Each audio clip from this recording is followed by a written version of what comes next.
I want you to picture something. Mm-hmm. And I really want you to put yourself in this specific headspace for a second. Right. Set the scene. You have just finished one of those completely exhausting days. You know the kind. Oh, absolutely. The kind where your brain feels like it's been running on fumes since like 2 in the afternoon. Exactly. Your feet physically ache.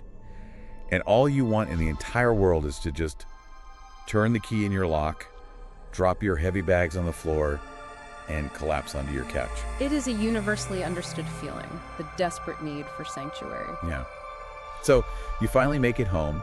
You step into the lobby of your perfectly ordinary, slightly older apartment building. The mundane. The mundane. You walk into that familiar, slightly creaky metal box of an elevator. The fluorescent light is buzzing overhead, casting that harsh, unforgiving glow, just like it always does. You don't even look at it, you just step in. Right. You just press the button for your floor, let's say floor 7. The doors slide shut with a heavy mechanical clunk. You feel that initial lurch upward. You're on autopilot.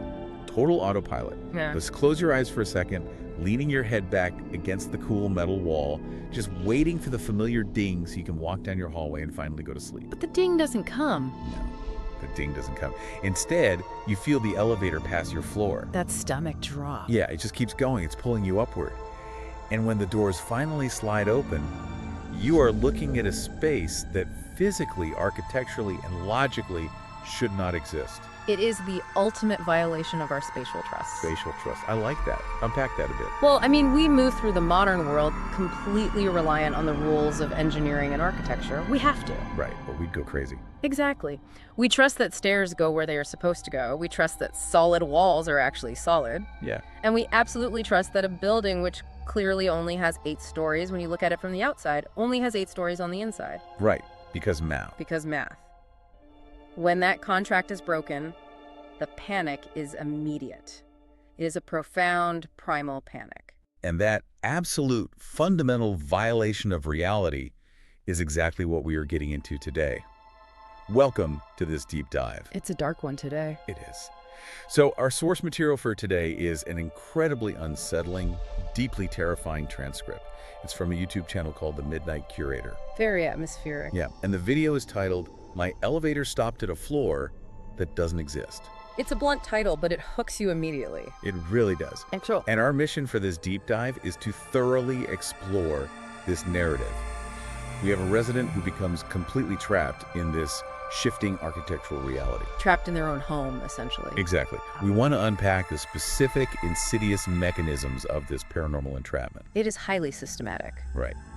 But more than that, we want to analyze how this story takes our everyday mundane routines, the things you do on autopilot, without a single second thought, and brilliantly twist them into a total nightmare. What makes this transcript so highly effective is that it plays entirely on that inherent trust we were just talking about, the boundaries of the spaces we inhabit. Especially elevators. Yes. An elevator is essentially a locked, suspended metal box in a concrete shaft. Which is terrifying when you actually think about it. It is. Once those doors close, you are entirely at the mercy of the machine. The pulleys, the counterweights, the building itself. You are surrendering control. Completely. And by stripping away that predictability, the narrative taps into a very primal sense of helplessness. It isn't just about a ghost in a hallway. No, it's bigger than that. Much bigger. It's about the infrastructure of your life turning actively hostile. Okay, let's unpack this. We have to start with the baseline. Because the horror of this story simply doesn't work without first establishing exactly what normal looks like. You need a control variable. Right. The narrator, our protagonist, sets the scene meticulously. They live in an older building, and it has exactly 8 floors. The protagonist is very adamant about this detail in the transcript. Extremely. They say you can see it from the outside. You can stand on the sidewalk across the street, look up, and count exactly 8 rows of windows. 8 rows, 8 floors. There are exactly 8 numbered buttons on the elevator panel. There's no basement, there's no sublevel, there's nothing strange at all. Which is vital. The protagonist is cataloging the physical reality of their environment to prove to us and to themselves that they are a rational, observant person. They aren't prone to flights of fancy. Exactly. They are establishing rigid, undeniable physical rules. This isn't a sprawling, centuries-old Gothic castle with hidden wings and secret passages. It's not the Winchester Mystery House. Right. It's a utilitarian apartment block. The geometry is incredibly simple. A rectangular box. Therefore, any deviation from this geometry is mathematically impossible. It grounds the listener in a reality we all recognize. We all know what a boring, standard apartment building feels like. We've all been in that building. And their routine is just as rigid as the architecture. For the first week after they move in, it's completely unremarkable. A standard routine. Yeah. The neighbors are quiet, almost invisible. The building is just an old building. The elevator is described as slow, groaning its way up the shaft. But ultimately functional. Right. Every single night, they come home from work, step into this groaning metal box, press the button for 7, and it stops at 7. It's a closed loop of absolute mundanity. A closed loop. I love that. You do it 100 times, Yeah. and it wires your brain to expect the exact same outcome on the 101st time. And that wiring, that deep-seated expectation, is precisely what the phenomenon targets. It waits for you to get comfortable. Yes. And the baseline of a groaning, slow elevator is a vital detail. It grounds the space in tactile reality. Because it's a physical, heavy object. Exactly. It's an old machine. It has friction. It has weight. You can hear the cables straining. It's not magic. No, it's not some sleek, silent, futuristic pod. Yeah. It is a tangible thing bound heavily by the laws of physics. When an object that feels so heavy and physical starts breaking the laws of reality, the contrast is deeply jarring. Which makes the Tuesday midnight incident so incredibly effective. Let's get into the first anomaly. The first breach. Right. So it's midnight. The protagonist steps into the lobby, gets in the elevator, and presses 7 like they've done every single night before. Autopilot. The doors close. The elevator starts moving upward. But this time it passes the 6th floor. And instead of stopping at the 7th, it slows down. The pattern is broken. The mechanical hum changes pitch. It stops. And the protagonist looks at the panel, and the little plastic button illuminated on the board is the number 9. Think about the immediate cognitive dissonance of that moment. Would be paralyzing. It is. Your brain is presented with a piece of information, the number 9 is glowing, that directly, aggressively contradicts the established reality that the building only has 8 floors. It's literally an impossible object. In that fraction of a second, the elevator panel itself becomes an impossible object. It's like looking at a clock that suddenly says it's 25. Yeah, your mind just stutters trying to process the data. It's an error message in your own reality. And the doors open. And the sensory details the source provides here are so vivid and isolating. They really paint a picture. They do. It's not just a blank concrete wall blocking the door. It's a fully realized, yet completely wrong space. A new architecture. The doors slide open slowly to reveal this long, dim concrete corridor. No paint. No paint. There are no apartment doors lining the walls. There are no welcome mats, no discarded shoes, no decorations, no signs of life whatsoever. It's just a void. Just a straight stretch of hallway fading away into total darkness. You move from the familiar, noisy, groaning environment of the old elevator cabin into a space defined entirely by its absences. Defined by its absences. That's a great way to put it. There is an absence of architecture, no doors to other rooms, an absence of personalization, no decor. And the physical sensations change too. Right. The transcript specifically mentions a drastic change in temperature and smell. Cold air drifts into the cabin. It smells dusty, like it hasn't been used in years. I am so glad you brought up the dust, because that is such a specific, brilliant detail to include in the narrative. It does a lot of heavy lifting. It does. Because dust implies time. It implies stagnation. It implies that this space has existed for a very long, undisturbed period without any human presence. You don't get a thick, dusty smell in a vibrant, active apartment building. No, people are walking those halls every day. The air circulates. Right. You get that smell in an abandoned warehouse. Or a tomb. A tomb. That's exactly what it feels like. The story is using the absence of familiar markers to signal a complete departure from reality. It's liminal. Highly liminal. You know that weird, unsettling feeling you get if you walk through a massive public high school during the middle of summer break? Oh yeah, or if you're stuck in an empty airport terminal at 3 in the morning. Exactly. It's a liminal space. It's a place meant for transition and human activity, but when it's completely empty, our brains panic because the context is missing. Context of humanity. Right. And concrete walls without doors suggest a space that was never meant for human habitation at all.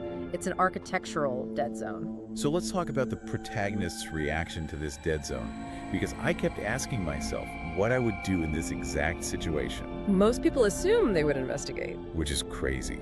The protagonist leans slightly out, feels the freezing cold air, smells that ancient metallic dust, and their immediate instinct is just pure self-preservation. Which is the correct instinct. Absolutely. They don't pull out their phone to record a TikTok. They don't step out to investigate. You don't want to be a horror movie cliche. Right. They slam their hand on the door close button immediately. The door's shut, the elevator lurches, moves again, and a few seconds later it stops at 7. Back to the baseline. Back to the baseline. They step out, and floor 7 looks perfectly normal. Same patterned carpet, same warm lighting. And here is where human psychology steps in to save the day. Or at least attempt to.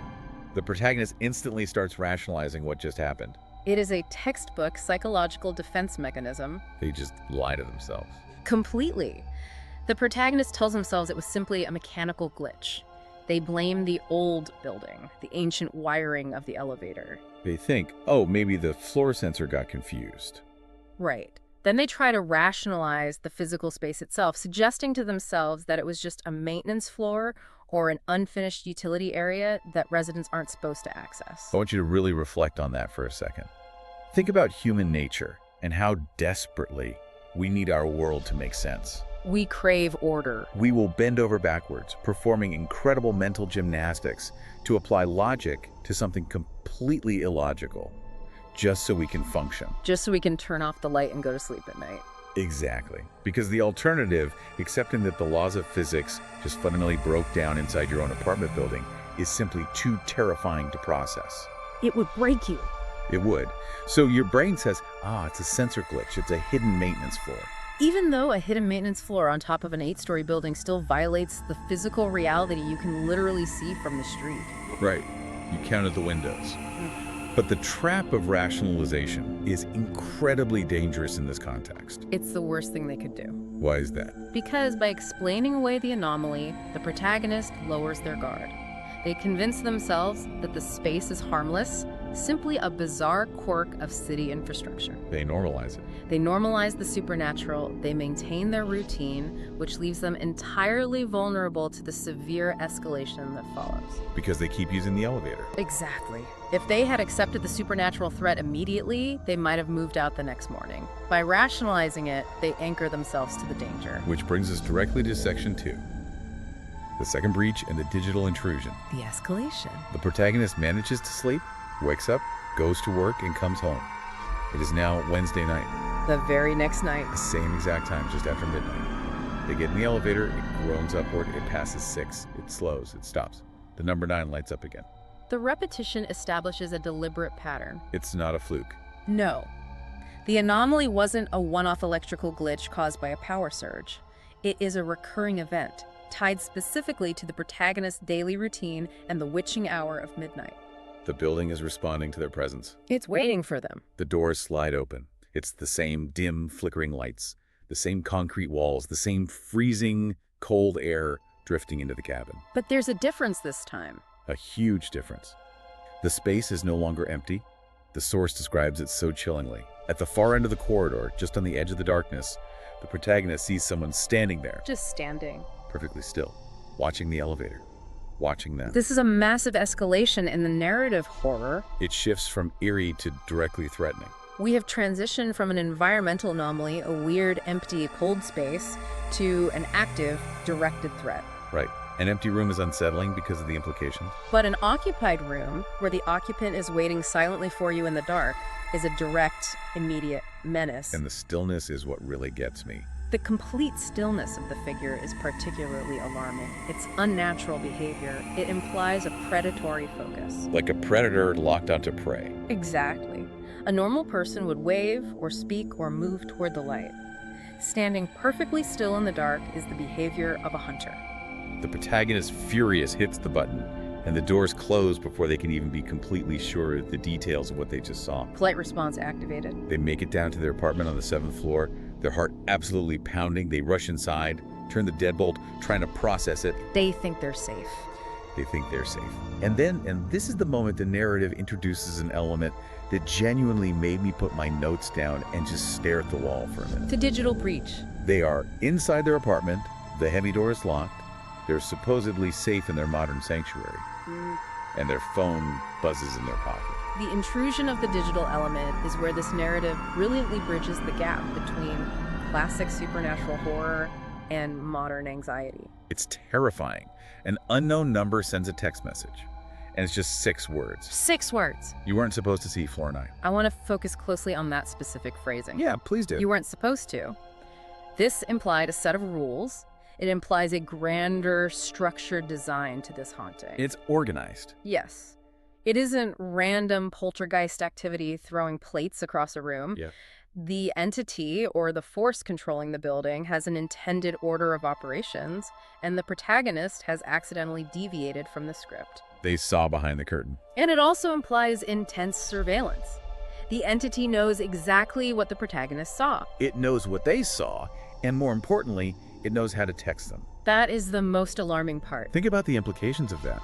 The protagonist even notes this in the source material, stating, "I never told anyone about the elevator. Not my friends, not my neighbors, not even the landlord." It's a completely private secret. So the horror is no longer confined to that weird, dusty 9th floor above them. It is quite literally in their pocket. The entity has their personal cell phone number. It completely obliterates the concept of a safe zone. Historically, in classic ghost stories, the rules of engagement are geographic. Right. Stay out of the haunted house. Exactly. If you leave the haunted room, you are safe. If you lock your front door and put a barrier between you and the ghost, you are safe. Physical barriers. But a smartphone is a direct, unblockable line to the individual. By sending a text message, the entity bypasses all physical and architectural barriers. It's a psychological invasion. It demonstrates an omniscience that merges ancient, dusty supernatural horror with the very modern dread of digital surveillance and data privacy. The protagonist, still clinging to that desperate need for logic, tries to fight back using the tools they know. They reply to the text message. They want answers. They type, "Who is this?" They hit send. And the source gives us this incredibly frustrating, agonizing little detail. The message says, "Deliver." It goes through. But no typing bubble ever appears. No reply comes. It's a completely asymmetric, one-way communication channel. The entity can reach out and touch them, digitally speaking, entering their personal space. But the protagonist cannot reach back or demand answers. The inclusion of the delivered receipt without the subsequent typing bubble is a masterful modern detail. It's so relatable. We all know that anxiety of waiting for a text. It underscores the complete lack of power the protagonist has. They are left waiting, staring at a glowing screen in a dark apartment, trapped in the suspense of an unanswered question. It's a power move by the entity. Absolutely. It highlights the cold, inhuman nature of whatever is on the other end of that cellular connection. It's not interested in a conversation. It's delivering a verdict. It forces the protagonist to seek real-world, tangible answers. They can't just ignore a text message. Which brings us to Section 3, the Lore Keeper and the Retroactive Terror. When confronted with the impossible, and when the digital world offers no comfort, the rational mind naturally seeks an authority figure for an explanation. Someone who knows the rules. Someone who understands the physical infrastructure of the building. So, Thursday morning rolls around. The protagonist hasn't slept a wink. They go down to the lobby. They seek out the building manager, an older man named Mr. Patel, who has worked in this specific building for years. He's the gatekeeper. Exactly. The logic here is incredibly sound. If this is some bizarre restricted maintenance floor, the guy with the master keys will definitely know about it. It's the most rational step they've taken. So, the protagonist casually brings up floor 9. And I want to dig into Mr. Patel's physical reaction described in the source text, because his body language tells us everything we need to know before he even speaks a word. The source notes that the moment floor 9 is mentioned, Mr. Patel freezes, just for a split second. A micro-expression. It is an involuntary physical response. It's the kind of micro-expression associated with sudden trauma recall or a deeply held secret fear. He knows. He absolutely knows. He then immediately attempts to deflect, stating quickly and dismissively that there is no 9th floor, that it's just an 8-story building. Reading from the official script. Yes, reciting the public baseline. But the protagonist pushes past the deflection. They are desperate. They tell him everything about the elevator passing 6, the freezing cold hallway, the mysterious figure standing in the dark, and finally, the text message. They lay all their cards on the table. And Mr. Patel's entire demeanor completely shifts. He doesn't laugh at them. He doesn't roll his eyes and tell them they were dreaming or had too much to drink. He doesn't gaslight them. No, he doesn't look surprised at all. Instead, he leans forward across his desk, lowers his voice so no one else in the lobby can hear, and delivers this chilling, highly specific warning. a warning. He says, if the elevator ever stops there again, don't step out. What I find so compelling about Patel is that he completely subverts the traditional crazy old caretaker trope we see in so many horror narratives. Right, he's not ranting about curses. He doesn't yell about ancient ghosts. He treats it almost like a severe plumbing issue. A structural hazard. Exactly. It's just an infrastructural hazard of the building that you need to navigate around. By not laughing, by not dismissing the protagonist, he validates their experience. He confirms they aren't crazy. He confirms that the protagonist is not losing their mind. However, this validation is a double-edged sword. Because the reality is worse than insanity. Right. It offers absolutely zero comfort because he essentially replaces the protagonist's fear of insanity with the confirmation of a legitimate supernatural threat. The protagonist, understandably terrified by this validation, asks why. Why shouldn't they step out? Yeah. And Mr. Patel hesitates. He shakes his head, looks away, and says, because the elevator doesn't stop there anymore. Which, what does that even mean? The protagonist asks him to clarify. Anymore.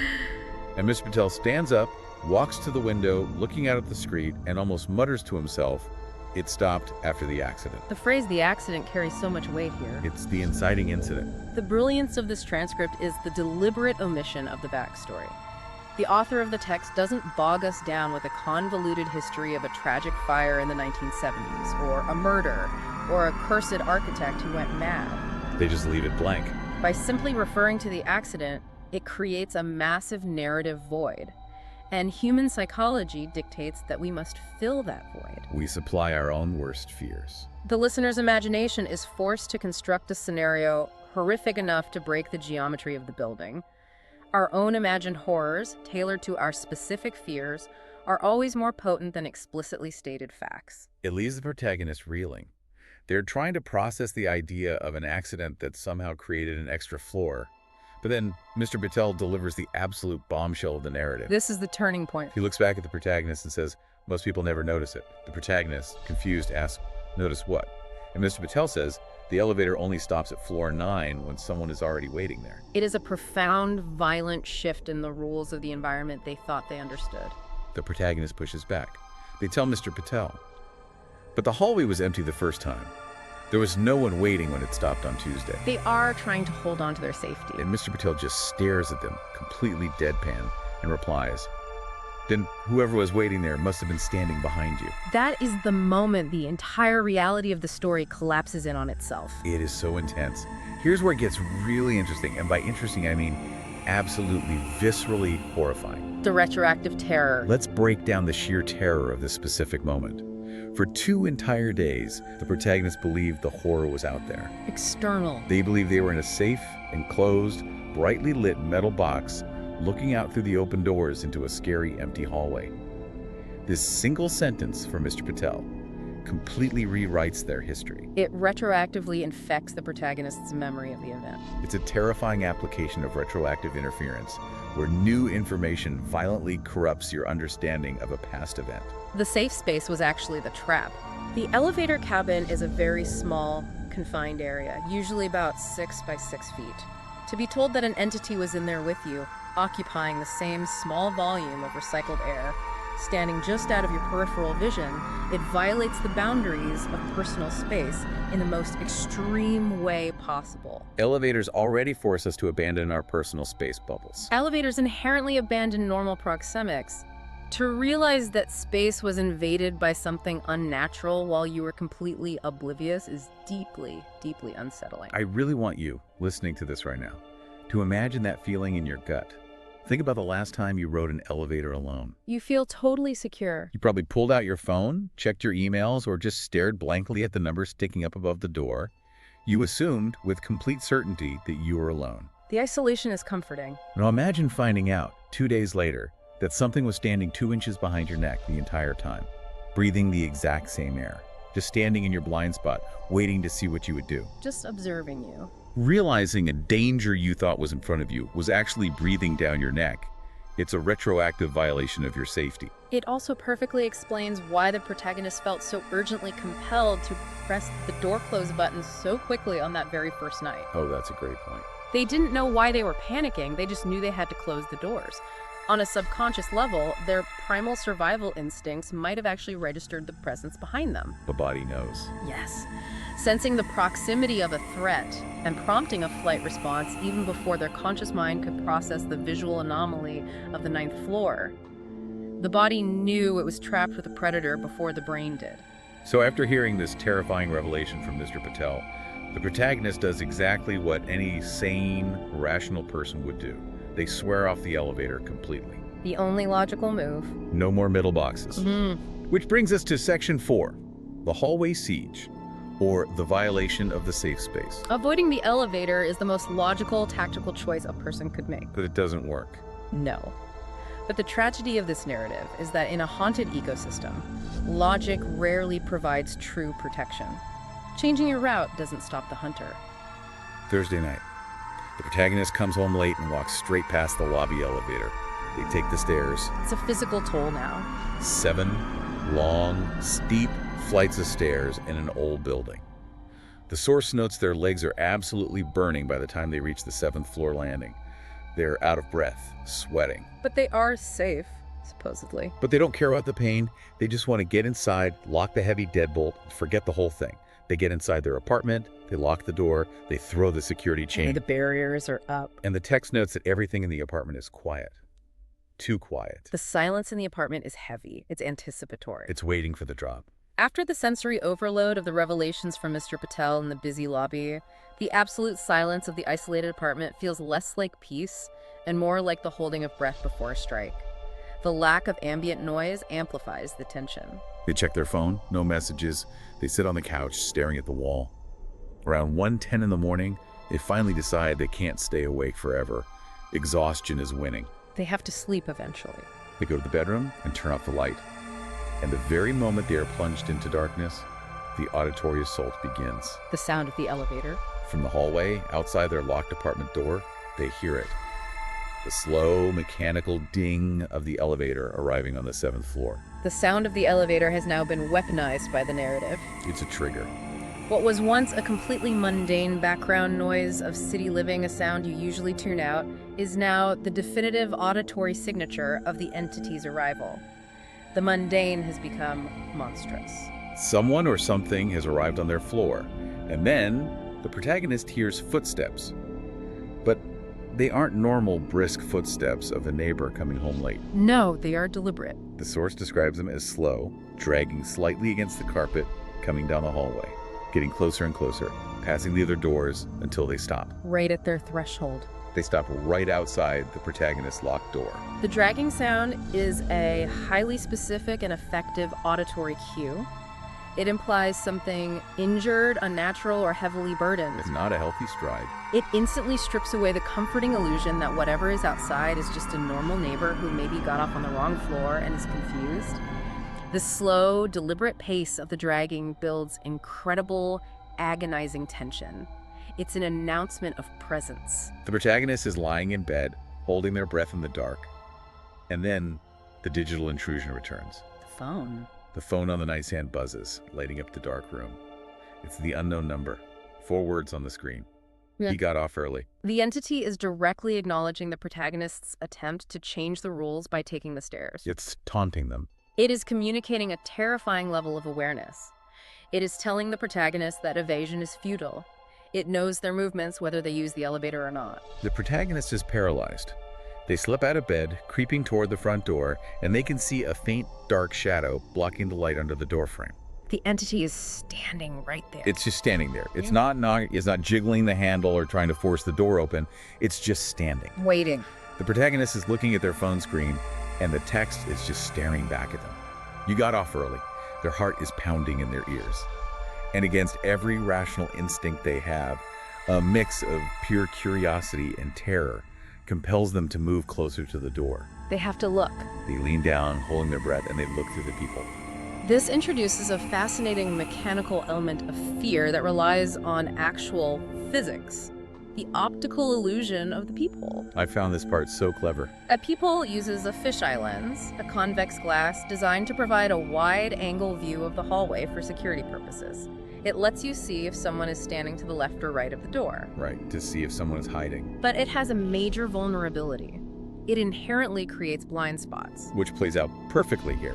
The protagonist looks through the glass lens, and the hallway looks completely, totally empty. Visual confirmation of safety.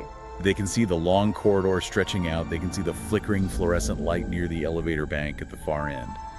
But they look down, and the thick shadow under the door is still there. Which means the physical reality is that the entity is standing flush against the wood of the door. Pressed right up against it. It is completely occupying the narrow blind spot directly beneath the peephole's lens. The disparity between what the eye sees through the lens and empty hall and what the brain knows from the shadow of presence inches away creates a profound psychological friction. Your eyes are lying to you, and you know it. A cold chill runs down their spine. And as they are standing there, barefoot on the floorboards, their face pressed to the heavy wood door, the phone in their hand buzzes again. I can see you. The entity demonstrates an impossible awareness. How does it know? It is standing in the hallway, outside the solid, opaque wood door, yet it knows the precise moment the protagonist looks through the lens. It implies it can see through the door, or perhaps it's sensing the protagonist's fear. The protagonist spins around immediately, terrified the thing is actually inside the apartment with them. The boundary is broken. But the apartment is completely dark, silent, and empty. The only light is the harsh blue glow of the phone screen in their hand. And before they can even process that relief, another text arrives. You shouldn't have looked. It's sheer psychological torture. The entity is aggressively manipulating the protagonist's spatial awareness. It's playing games with their mind. It is physically outside in the hallway, but the instantaneous, context-aware text messages make it feel like it's inside the protagonist's head or lurking just over their shoulder in the dark living room. The clear boundary between the haunted, dangerous hallway and the supposedly safe sanctuary of the apartment has completely dissolved. And then the entity shifts its tactics from psychological warfare to physical interaction. The physical breach. The source describes a soft, unsettling sound from the hallway, a slow, dragging movement, like something heavily shifting its weight against the wood of the door. And then the metal doorknob moves, just slightly. Right. A quiet metallic click. The physical manipulation of the doorknob is the ultimate violation of the home. It's trying to get in. The locked door is the only remaining barrier between the protagonist and the anomaly. Seeing the lock being tested brings the supernatural threat into the physical realm. The handle twists again, slowly, deliberately. The protagonist notes in the transcript that it moves like whoever was outside knew I was watching. It's performing for them. They back away, retreating into the living room. And the phone vibrates in their trembling hand again. Let me in. Notice the shift from mere observation to a direct demand. It's a command. The entity is escalating its aggression. It's no longer just watching, it wants access. The protagonist freezes entirely. They don't respond to the text, they don't make a sound, they don't even breathe. Seconds pass, stretching into an eternity.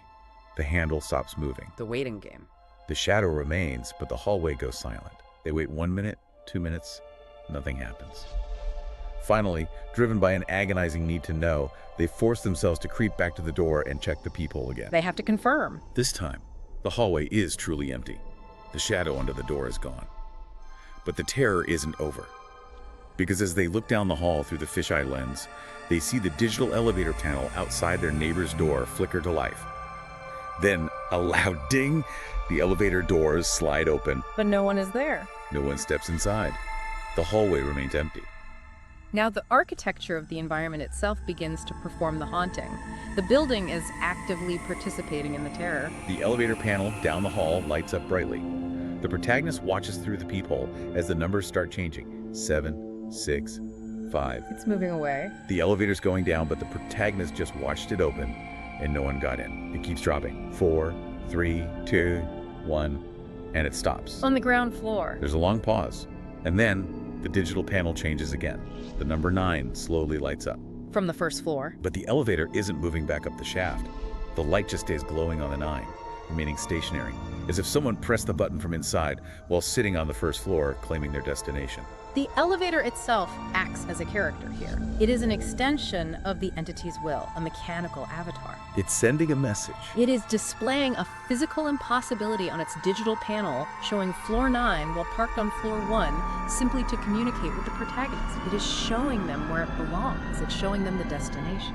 And right on cue, perfectly timed with that glowing number 9, The phone buzzes one last time for the night.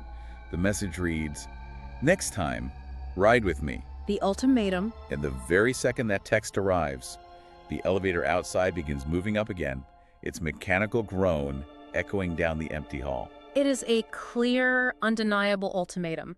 The entire hallway siege was a demonstration of absolute power, proving that the entity can reach the protagonist at their most secure location at their most vulnerable moment. There is no hiding. The text is a promise of future entrapment. You can take the stairs today, but eventually you will have to ride. It's completely paralyzing.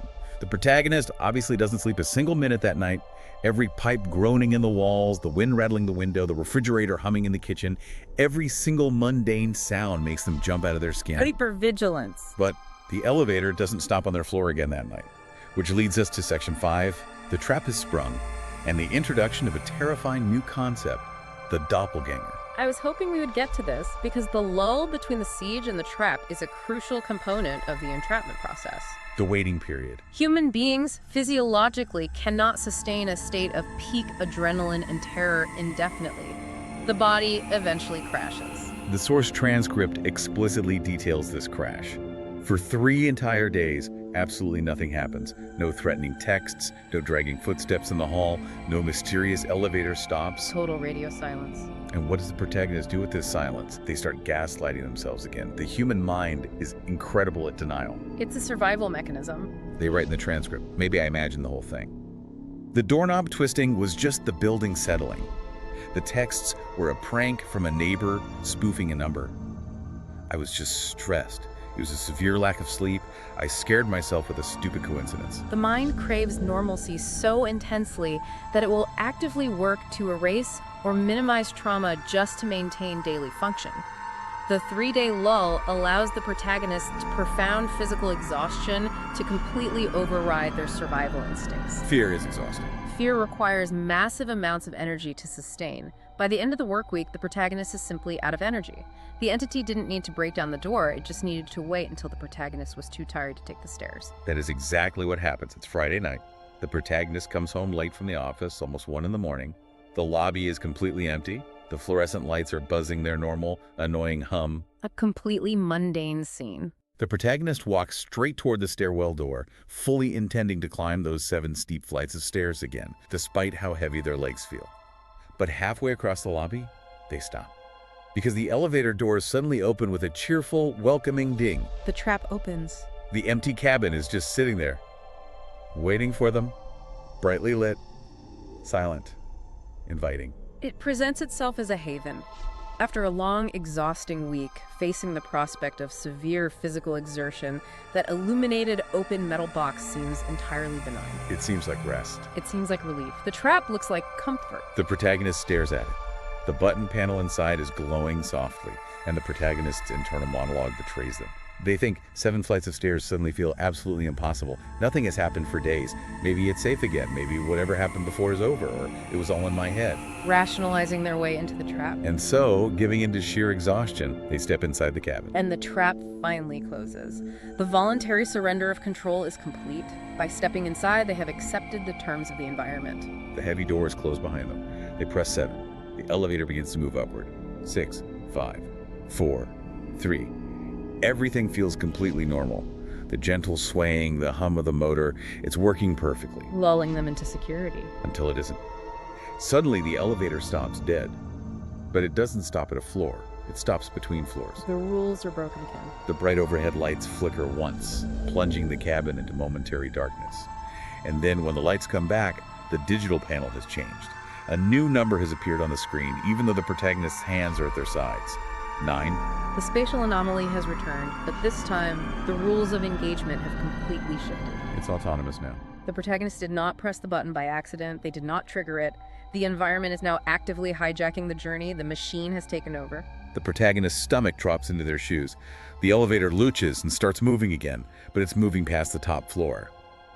The cables above them are groaning incredibly loudly, physically straining, screeching, metal on metal, as if they are pulling the cabin against the impossible geometry they are currently traversing. Tearing through reality.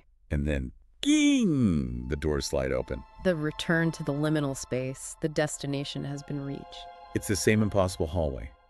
Dim, flickering lights, blank concrete walls, freezing cold air pouring into the cabin. But this time the hallway is not empty. The entity is waiting. There is a figure standing at the very end of the corridor, perfectly still in the gloom. The elevator lights flicker violently, and when they steady, the figure is closer, much closer. It moved in the dark. Close enough that the protagonist can finally see its face clearly in the dim light, and the source text delivers this utterly horrifying, reality-shattering realization. The protagonist looks at the face of the entity and realizes it isn't a stranger, it is them. The doppelganger. In folklore, mythology, and psychological horror, the doppelganger is one of the most potent, universally understood symbols of absolute dread. Tell me more about that, because reading that part genuinely made my skin crawl. Why is seeing yourself so uniquely terrifying compared to just seeing a monster or a ghost? A monster threatens your physical body, but a doppelganger threatens your very identity. It represents an ultimate loss of self and a loss of control. It's existential. Highly existential. In ancient folklore, seeing your double, like a Vartiger or a Fetch, was considered an omen of imminent death. It meant your timeline was ending. In modern psychological horror, it taps into the fear of replacement, the uncanny valley effect applied to your own reflection. Looking in a mirror that's looking back. Seeing your exact face, but knowing the consciousness behind those eyes is hostile and alien, creates a profound ego death. You are no longer unique, you are replaceable. The text describes it so plainly, which makes it worse. The entity has the exact same clothes the protagonist is wearing right now, the same tired face, the same terrified expression. It's standing in the concrete hallway, watching the elevator, watching the protagonist with their own eyes. For a reflection of fear. And the doppelganger slowly raises its hand, pointing at the protagonist, and whispers something. Just 3 words echoing in the cold air. Your floor now. If we connect this specific phrase to the bigger picture and recall the lore provided by Mr. Patel in the lobby, this singular moment clarifies the entire mechanism of the building's haunting. How everything connects. Do you remember what Patel said? He said, it stopped after the accident. And he said it only stops when someone is already waiting, and that the person waiting was standing behind you. Exactly. The accident Patel referred to likely created a structural curse, a self-perpetuating cycle within the building's geometry. Like a machine that needs fuel. The elevator became a predatory entity that requires a passenger, an anchor, to stop at floor 9. The entity the protagonist encountered on Tuesday and Wednesday wasn't just a random ghost, it was the previous victim of the elevator. The person before them?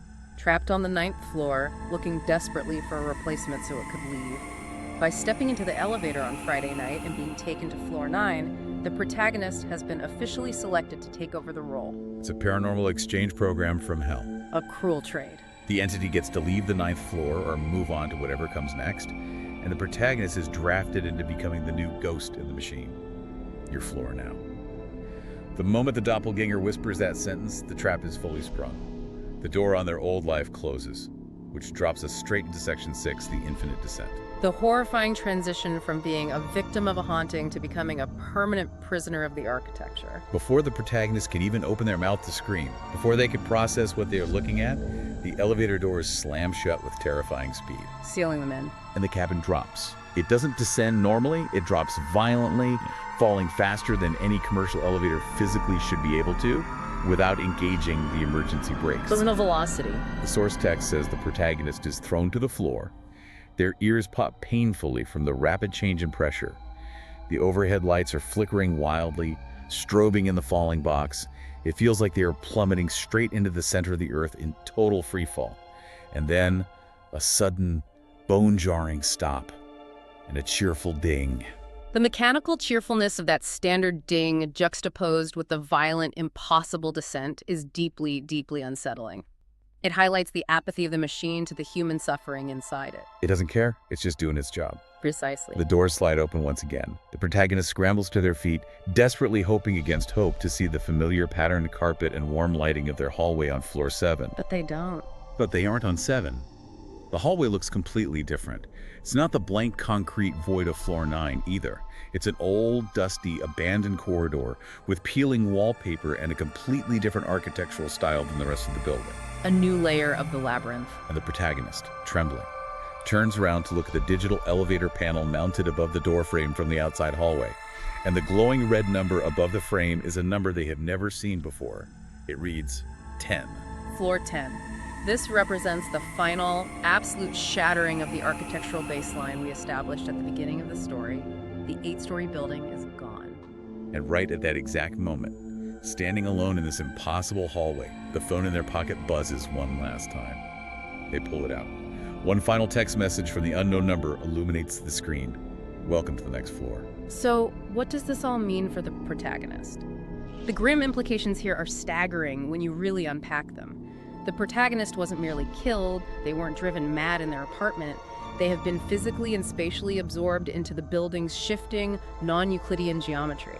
What I find so terrifying is the progression. If floor 9 were a hidden trap, a static anomaly where the previous entity waited to ambush someone, floor 10 implies a progression. A journey. It implies a descent or an ascent, physically speaking, into a massive paranormal labyrinth. The building is fundamentally larger on the inside than it is on the outside. It suggests an infinite series of impossible spaces, much like the modern internet horror concept of the backrooms. Right, the endless repeating rooms. By entering floor 10, the entrapment becomes eternal. The protagonist is now permanently part of the building's supernatural ecosystem, forever traversing floors, hallways, and rooms that do not exist in our reality. The next floor text is the nail in the coffin. A welcoming committee of one. It confirms that this is not the end of the journey, but merely the beginning of an endless, solitary exploration of an architectural nightmare from which there is no exit. It is absolutely crushing to think about.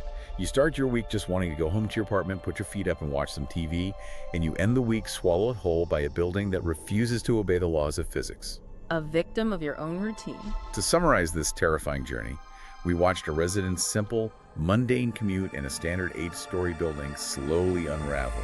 The physical environment lied to them. The architecture rebelled. The modern digital world of their smartphone was invaded by an ancient, nameless terror. They were stalked all the way to their own front door, lulled into a false sense of security through sheer physical exhaustion, and finally dragged completely out of our reality by their own doppelganger, leaving them stranded on an impossible 10th floor. It truly is a masterclass in escalating dread. It takes the most rigid, reliable structures of our daily lives, the buildings we sleep in, the machines we use to travel, the phones we use to communicate, and turns them entirely fluid and hostile. It makes you question the solidity of the world around you. I really want you, listening right now, wherever you are, to think about the absolute blind trust you place in the enclosed space of an elevator the next time you step into one. You walk in, you press a small plastic button, and you surrender total control of your physical location to a pulley system hidden behind the drywall. You give up your agency. You assume, without a second thought, that the machine will take you exactly back to reality. But what if the building itself decides not to? What if the empty space behind you in that small metal box isn't actually empty at all? And that leads me to a final, rather chilling thought regarding the mechanics of this architectural curse we've just explored. Based on the rules explicitly established by Mr. Patel, that the elevator only stops at the anomaly when someone is waiting, and the doppelganger's specific whisper of, "Your floor now," the cycle has clearly been reset. The protagonist has been successfully replaced. Oh wow, I hadn't even fully processed that implication. Yes, the cycle continues. Which means somewhere in that mundane, seemingly normal 8-story apartment building right now, the original protagonist of our story has become the hidden passenger. They are the new ghost. They are no longer the terrified victim frantically reading a text message in their apartment. They are now the entity waiting in the dark. They are standing just out of sight, breathing the freezing, cold, dusty air of the 9th floor, waiting for the next exhausted, unsuspecting resident to step into the cabin and press the wrong button at midnight. Waiting for their replacement. And they are just waiting in the dark so they can finally pull out a phone and send a text message of their own. That is going to stay with me for a long time. I'm taking the stairs forever. I don't care how much my legs burn. Thank you for joining us on this deep dive into the shifting architecture of the Midnight Curator. Remember to check your peepholes carefully, completely ignore text messages from unknown numbers, and whatever you do, if the elevator slows down past your floor tonight, close your eyes, face the front, and do not look out the doors.